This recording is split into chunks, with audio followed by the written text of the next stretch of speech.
Good morning, everybody. Thanks. So today is our last day, and we start then with the first lecture of Sabrina. Thank you, Sabrina. Thank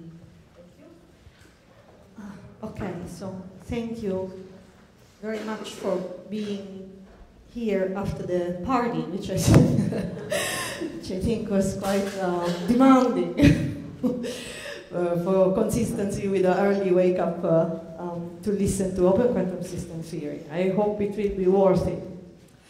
So what we do today is we begin with, where we left in the previous lecture. So again, studying a little bit this model of Janice Cummings' model of resonance. So this is the model of amplitude damping with negative decay rates.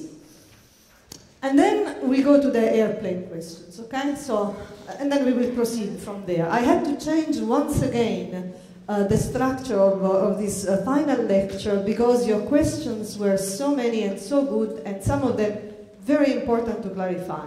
So there were some points you touched that were really, really crucial. So I think we could spend actually all the lectures answering to the questions. It will be fantastic. So the only thing which makes me very, let's say, upset is that I will not be able, for sure, to answer to all of your questions. So in case I'm here around, for those of you who are also here for the conference, just anytime.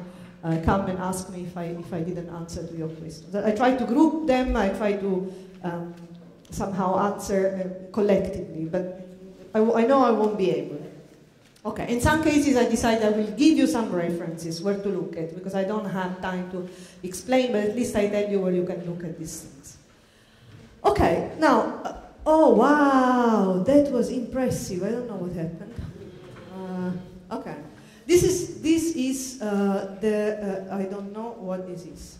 Okay. Oh my God, this is very interesting. I don't know what's going on here. Also because this is not Monday 2nd, so I don't know. I do not know why there is Monday 2nd right now. But this will be about the non-Markovian dynamics, myths and legend, and at the end we will talk a little bit about whether or not this non-Markovianity can be considered as a resource and so on and so forth. I will shape this lecture as I go, depending on the time, okay? I may skip something and continue later. Now, of course, we have to begin with the recalling the famous take-home messages until now. The first one is always uncorrelated initial condition between system and environment. There have been questions about that. I will give you some references on what to do when this assumption does not hold. Second message is we have this fantastic theorem which ensures physicality of the dynamics under conditions of Markovian approximation, or basically a semi-group of the dynamical map. Okay, so this is a theorem which is very important, and again related to some of your questions. With physicality of the dynamics, I mean that the dynamical map is completely positive and trace preserving. And we saw that this is something we must require whenever we have uncorrelated initial conditions. You see, if you remember, we had this example of the partial transpose and entanglement which justifies this requirement. The third take-home message is that, well, we have done this or at least some steps of the microscopic derivation, and we notice that Markovian master equations are approximations. There is more, there is something beyond Markovian master equations. In some cases, or actually in very many cases, these approximations are very good. Okay? In quantum optical systems, very often, really, Markovian approximations works very, very well. Okay? So you don't need sometimes to go beyond Markovian master equations and Markovian dynamics. But it is not the exact dynamics, and so we need to know how to go beyond. And then the third take-home message is, please take it with quotes here. I mean, here where I define non-Markovianity, or what it means to go beyond Markovian dynamics, is when I violate this divisibility or CP divisibility property. We will go back to CP divisibility very soon, because there were questions that clearly probably I didn't explain this well. So I will go back to this, at the session, or at the airplane answering questions part. Now, we were discussing this example because it's an example in which we go beyond weak coupling. We solve exactly the dynamics of a two-level atom with frequency omega naught, interacting with a, now is a finite number, sorry, not infinite, but discrete number of quantum harmonic oscillators, but we said we pass to the continuum limit when we introduce the spectral density. These are quantum harmonic oscillators. It could be quantized modes of the electromagnetic field, for example. And we have this specific interaction Hamiltonian that is already in the so-called rotating wave form, okay? The only thing that can happen is that the atom gives a photon to the field, so the excitation goes from excited to ground in the atom, and in the field there is one quantum emitted in one of the modes. Or the opposite, okay? So these are the two things that can happen. This is already a rotating wave microscopic form. You can also consider the case in which you have also the other terms, sigma plus b dagger k plus sigma minus bk. I mean, that would be, we call it the XX or position. It's a full microscopic interaction. It is possible to consider it, and then you will see that generally when you do the microscopic derivation, the so-called counter-rotating terms, which here I have neglected, disappear later. This is related to one of your questions, okay? And then, because the total number of excitation in this model is a constant of motion, then we can solve exactly the dynamics. By the way, we couldn't do it with the counter-rotating terms. We couldn't do an exact solution because that wouldn't be a constant of motion anymore. And we anticipated the form of the microscopic exact master equation. We have a time-dependent lamp shift and a time-dependent decay rate. This decay rate, for a specific form of spectral density that we consider, that is physically meaningful, a Lorentzian spectral density, this decay rate may become negative. So this is already, again, related to one of your questions, this is already an example of a physical dynamics in which the decay rate may be negative. Okay, this is an example. It's not the only example, but it's one example, and it's an example which is quite nice because you have, we will see now, we have clear limits on Markovian and non-Markovian dynamics. And as I said, here we consider this sort of Lorentzian form of the spectral density, and the lambda here is the width of the Lorentzian. We are on resonance, so the peak of the Lorentzian is the same as the Bohr frequency of the atom, so we are on resonance. And here there is this number here, this gamma naught, it measures an overall coupling. Wow, we have even dogs who want to follow my lectures. That's nice, and I wish I could have a picture with this. This is the first time I have. It's the audience. I love dogs, I'm a big fan. Okay, so that's very cool. So now, this gamma naught here measures the overall, if you want, is a measure of overall strength of the coupling between the field and the atom, okay? Now, and we will see it plays a role, actually, in the dynamics, a key role. And actually, we will see also that the key quantity playing a role are this gamma naught and this lambda. Actually, the ratio between the two, not independent, but their ratio is the crucial quantity. And indeed, again, here I skip many steps because we did them in the previous lecture. I'm just recalling the main points. The quantity which we say drive the Markovian to non-Markovian transition in this system is the ratio between the coupling strength and the width of the Lorentzian. So actually, it's a combined effect of strength of coupling and you know, how flat or how structured is the spectrum, which here becomes relevant, okay? So when this value of R, which entered crucially in the definition of the decay rates, when this value of R is smaller than 1/2, okay, then we have the dynamics. This 1 minus 2R is obviously positive. These are all hyperbolic sinus and cosinus. Everything is positive. So the decay rate is positive at all times. In this case, we have CP divisible, and therefore Markovian dynamics, because the decay rates are always positive. And we have this theorem similar to the Lindblad theorem that tells me that we have this equivalence between positivity of decay rates and divisibility of the dynamical matter. So this is what happens. This happens, look, it has to be, like R has to be small, this ratio it has to be, so to say, small. This means, again, it's a ratio, but this means you can think about gamma naught, so the coupling strength being small, like a weak coupling limit, and lambda being large also, and or the compensate is a ratio. So of course, remember that the main quantity is a ratio, but also lambda being large means like when you have like this very flat spectrum here. On the other hand, when this is big, it means a stronger coupling and more peaked and or more peaked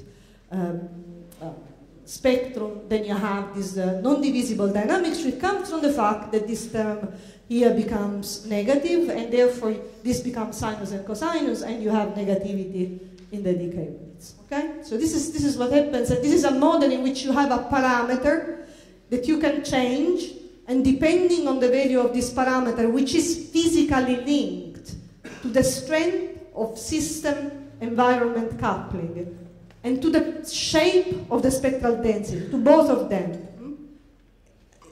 not individually, but as a ratio, you have a parameter which allows you to go from a regime in the dynamics where you observe non-Markovian dynamics and memory effects, and you will see oscillations also in the probability, for example, of the atom being in the excited state, to the Markovian dynamics when you observe no oscillations, and the decay rates are always positive. Sabrina, yes, I have a question. Can you explain why is 1/2 this transition from non-Markovian to Markovian? Why 1/2? How do you find this? Just the number. This is just the way in which you wouldn't have the 1/2 if you didn't have it here. It's the way in which you define the spectral density. Okay. I mean, it comes from here. I mean, you can. Well, this is just because generally we define a Lorentzian like this, so that when we do the Fourier transform, the exponential. This 1/2 pi goes away. It's a little bit arbitrary. I mean, what you have to do is that, so you just write down the microscopic, you define the microscopic Hamiltonian for the total system, and then maybe this 1/2, if you define this differently here, will not appear. Never mind, okay, because it's, so it's not crucial. But you just have to do it consistently with the definition of the microscopic total Hamiltonian, and then you. What is crucial is really the fact that the quantity which drives the transition is the ratio. Okay. So this is similar as a model to the case in which you have some sort of spontaneous emission in a cavity. Remember, we have zero temperature of the environment, so we are in a vacuum. The electromagnetic field is in the vacuum here. The two regions are what I call weak coupling and strong coupling. As I said before, I feel a little bit, not super happy of calling them weak coupling and strong coupling. Again, because it's the ratio between gamma naught and R. But okay, the truth is this here. In one case, when you have the Markovian dynamics, you have this behavior. As I said yesterday, here you have a quadratic initial behavior, as it should be. I mean, if some of you know about, for example, quantum Zeno effect, this is really actually what allows you to, via measurement, to induce quantum Zeno effect, exactly the existence of this quadratic region here. And in stronger coupling, you have oscillations. This is the excited state probability. So I am assuming now, in my model, that the atom starts. I prepare initially the atom in the excited state. I have certain, in this model, the probability, the jump probability, the spontaneous emission coefficient is time dependent. And Sabrina, yes. Sorry, change colors, please. Oh yes, sorry, yes. It's good that please keep telling me these things. I will. Oh, these are two-level atoms. Excited. And actually, it's not really crucial. It doesn't make any sense that I'm drawing this, but nonetheless. What I mean is that I start with the atom here in the excited state. Normally, with the normal spontaneous emission in the vacuum, you observe exponential decay with a rate gamma. Here I have a gamma of t, and this gamma of t depends on R, okay? It's a gamma of TR, depends on this physical physical quantity. And depending on the value of R, I have a behavior that is like the red curve or the blue curve. And the bigger is R, actually, the stronger are these oscillations. And indeed, you can see, if you remember the Lindblad case, now you should remember, because I just said it is exponential decay with a constant rate gamma. But the thing is, this is, of course, it goes closer and closer. If I take R, in this region, it becomes sort of close to exponential decay. While in the opposite regions, if I increase the value of R, then I will have something which is very, very similar to Rabi oscillations. Okay, so these are, it's like Rabi oscillations with a very, very small decay. So and this happens really when you have, of course, strong coupling and a very peaked Lorentzian. So what happens in this case is that you can almost neglect the environment, the interaction with the environment.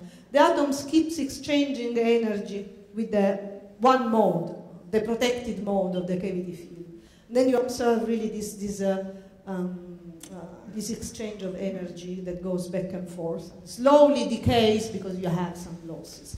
But as a matter of fact, this was again one of your questions. One of your questions was, can we then say that Rabi oscillations are non-Markovian dynamics?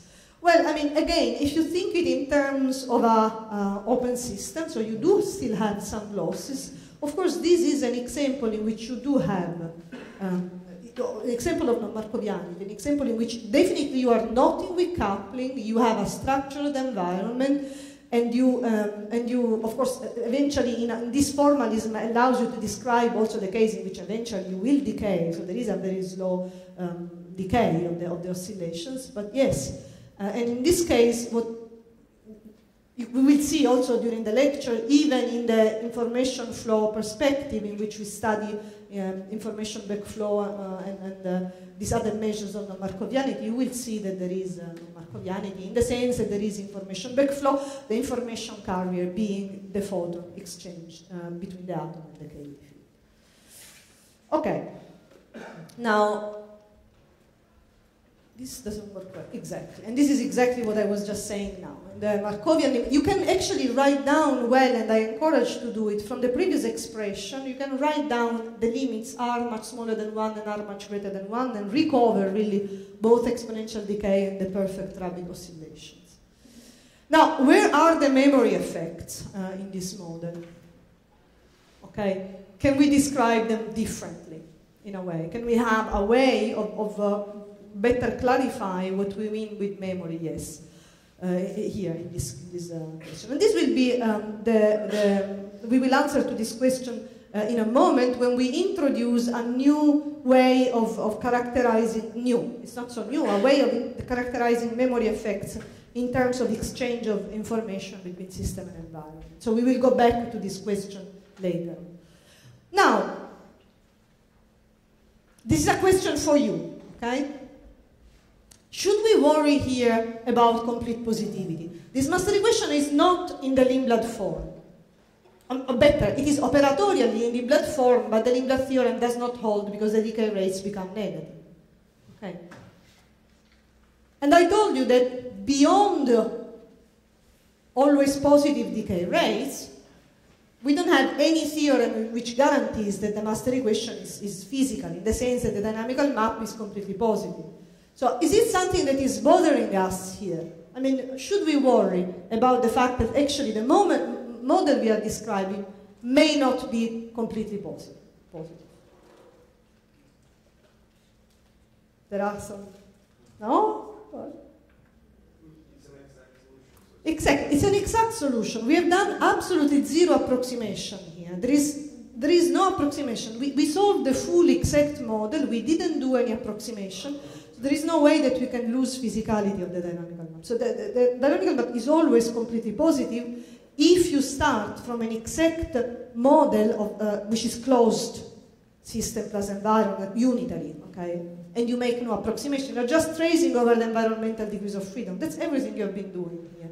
So obviously, the reduced dynamics is always physical. So we don't have to worry in this case about loss of complete positivity and physicality. Answer is no. Now, I just want to give, as an example, a little bit of a more general model that we have been studied. Is actually the most general example of so-called phase covariant single qubit master equation. And it's an example in which this generalizes the previous case. It's an example in which I don't have only jumps down, so from excited to ground state, but I also have absorption. So there is you can imagine that there is a T temperature bath here. So I have another term in the master equation, this L1. Before we only had L2, okay, this term, which is the usual spontaneous emission term. And also you have another term which only describes pure dephasing. Okay? In terms of the Lindblad operators or jump operators of the master equation, now they are sigma plus, sigma minus, and sigma z. So it's a bit more general than the previous one. But for this one, now, I do not know an exact microscopic derivation which leads to this model. Okay? This is something I don't know. If you find it, I'm happy. Generally, it's very difficult to solve exactly for the qubit the dynamics when the temperature of the bath is not zero, it's T temperature, because I start having so many excitations. Here I can solve before because I have one excitation maximum. But if I have like a bath in a thermal state, I really, it becomes very complicated to solve the dynamics. Exactly. So this is a model in which that you can use, but I don't have a microscopic derivation. So here I should worry about complete positivity, okay? Because I have three rates. These are phenomenological, so I can give some functional form for these decay rates based on some physical reasonable assumptions, based on the fact that they can give me the correct Markovian master equation, which I know for this model. But I have to be careful when I use this model because I have to impose conditions for complete positivity. Okay? And this is something that we have been studying in this paper. In this paper, we study exactly the complete positivity and other things for this model. So this model, what is nice of this model is that it's also exactly solvable. So you have an exact solution for the model. And you have some complete positivity conditions which are in terms of inequalities between the decay rates. But it is phenomenological. So I don't know a microscopic derivation which gives this, but I can use it like to infer possible dynamics. Okay.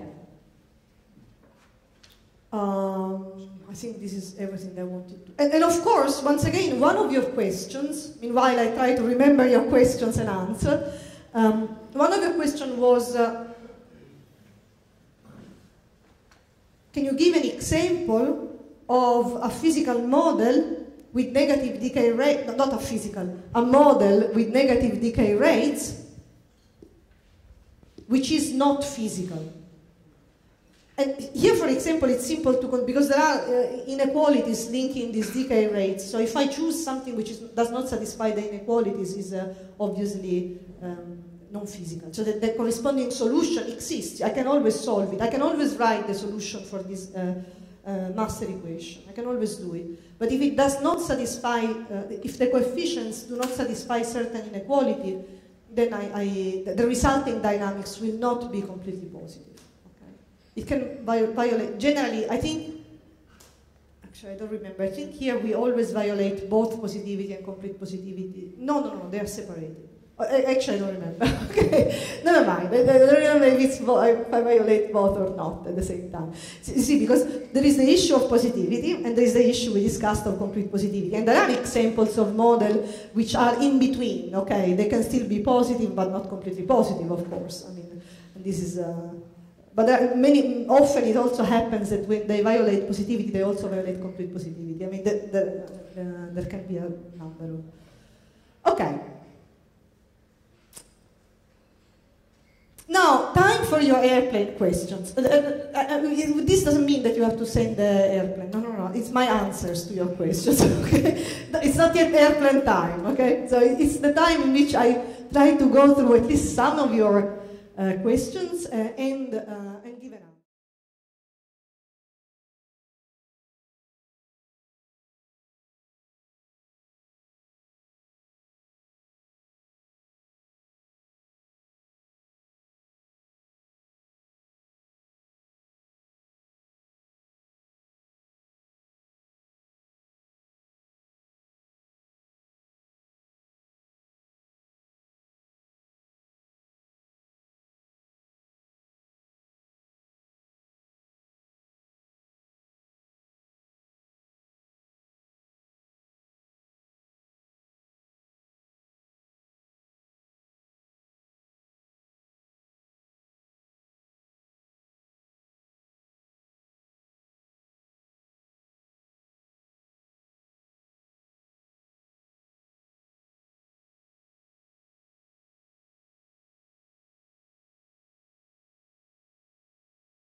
So it is possible to have negative decay rates in the master equation, but still a completely positive dynamical map. We have here an example with the Janis-Cummings model. Okay? It is completely positive, but it has negative decay rates.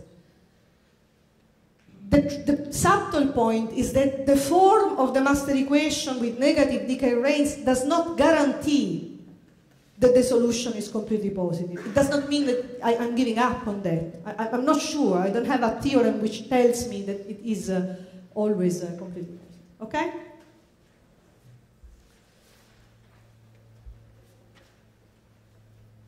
This is related also to the other questions here. When can I use the Lindblad form if I don't know if it is physical? Well, the Lindblad form, yes. Is it equivalent to say that lambda Ts is not lambda of T minus S? This thing? It can be, in general, it can be T minus S when you have this translational invariance, but it is not a semigroup property, okay? Okay.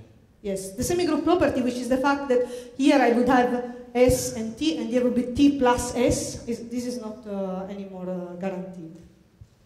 Okay. Yeah, so, as a matter of fact, you can think it in terms of dividing a channel, in a way.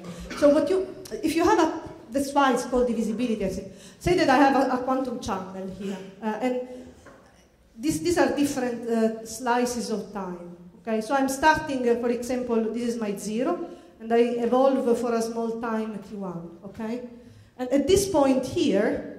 Okay, then I want to continue the evolution from T1 to T2. And the point is that if these were always, if I stopped here and I had a completely positive map, everything would be, I could continue and then continue and continue and continue. But the fact is that there are, because of the presence of correlations here, you always have to consider the two parameters family, because you cannot subdivide the dynamics into concatenations of completely positive channels. Okay, so this is connected to the fact that these decay rates become negative. Okay, so it means that if I slice my time, yeah. I cannot apply the same map on all things to have the exactly full the same map. Yeah, yes. The map change. Yes, okay. The map you need to take it becomes dependent on the because you are establishing correlation. Okay. Then there is this question, is the effect of the environment always negative on the system? That's interesting. I mean, generally, we think of an environment as something which causes decoherence, which causes the loss of quantum properties, but it is also true that you can have ways of using the environment if you are able to modify it or engineer it appropriately to generate certain entangled states. So there are reservoir engineering techniques and approaches that allow you to engineer environments so that the stationary state of the dissipative dynamics is, for example, a maximally entangled state. So in a way, you can use reservoir engineering to generate quantum states. And also in certain, there are a number of other examples in which actually the effect of environment is positive. One example is for example, in quantum biology, but also in other fields in which you study transport. Sometimes the noise, but this is the same as in classical case, sometimes the noise can actually enhance the transport properties. So sometimes you have beneficial effects of the